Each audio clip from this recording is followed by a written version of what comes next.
今日準備咗一啲非常實用嘅資訊同大家分享。準備或者已經喺大灣區居住嘅朋友仔，你哋知唔知道如果回鄉證到咗期，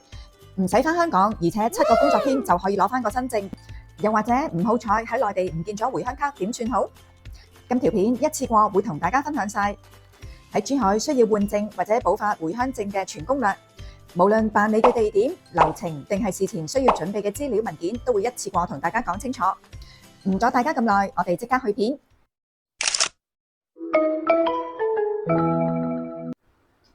Hello， 大家好，歡迎收睇呢個頻道，我係你哋嘅主持人 Angela 安琪兒。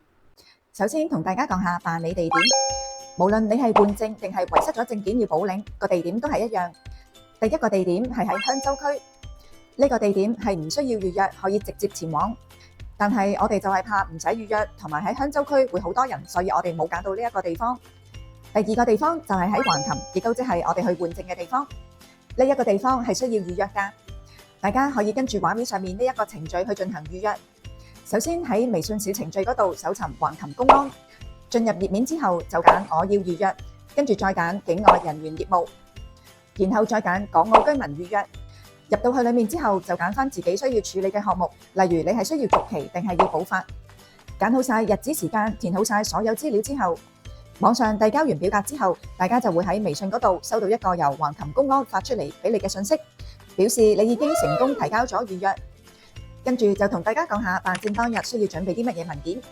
大家記住要帶你哋嘅香港身份證，呢一個係要帶實體證件㗎，同埋大家要準備一啲有回執嘅相片。如果事先冇準備，喺辦證嘅地方都有一啲攝影機可以即場拍攝。換證嘅朋友仔記得要帶埋你哋舊嗰張回鄉卡啊！未夠18歲嘅朋友仔就要帶埋畫面上面呢一啲額外嘅文件。準備好晒，到咗約定日期就可以去辦證啦。呢一度就係橫琴嗰個辦證地點。一入門口會見到呢一個服務台，沿住呢個服務台一直向前行，過咗一塊牆之後，大家望向你哋嘅左手邊，大家會見到有啲人喺度排隊，同埋會有一個機器。之前同大家講過，你哋填好網上表格之後會有一個二維碼，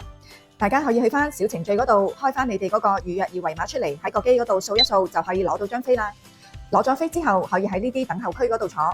但係記住要望實嗰個熒光幕，睇下到自己嗰個籌未，因為我坐低都唔夠30秒就見到已經到我去辦手續啦。去到櫃台俾齊所有相關文件，職員佢入晒落電腦之後，就會叫你攞個身份證同埋回鄉證去翻大門口旁邊嗰個服務台嗰度進行影印。呢個影印服務係唔需要額外收費㗎。影印完之後翻去櫃台嗰度揾翻嗰個職員，佢會叫你繳交相關嘅費用，要俾幾多錢，大家可以睇翻畫面上面嘅資料。俾完錢之後，職員會俾一個確認嘅文件你。7個工作天之後，大家就可以去翻嗰個櫃台嗰度攞翻一個新嘅回鄉證啦。最後我想總結一下今次嘅體驗非常之良好。我由入門口到我辦完手續，成個過程只係用咗5分鐘嘅時間咋，而且7個工作日之後就可以攞翻一個新證，實在非常之有效率。再加上橫琴呢個服務中心嘅環境，大家睇下呢一日天氣非常之好，佢出邊仲有一個好靚嘅公園可以散下步，一嚟到就有一種心曠神怡嘅感覺。辦完證仲可以到附近嘅橫琴華發商都嗰度行下街食下嘢，非常之悠閒咁樣，又可以度過愉快嘅一日。大家有問題想聯絡我嘅話，可以掃畫面上面嘅微信二維碼。未訂閱嘅朋友仔記住要訂閱啦，以免錯過之後更加精彩嘅內容。今日嘅分享就嚟到呢度，我哋下期再見，拜拜。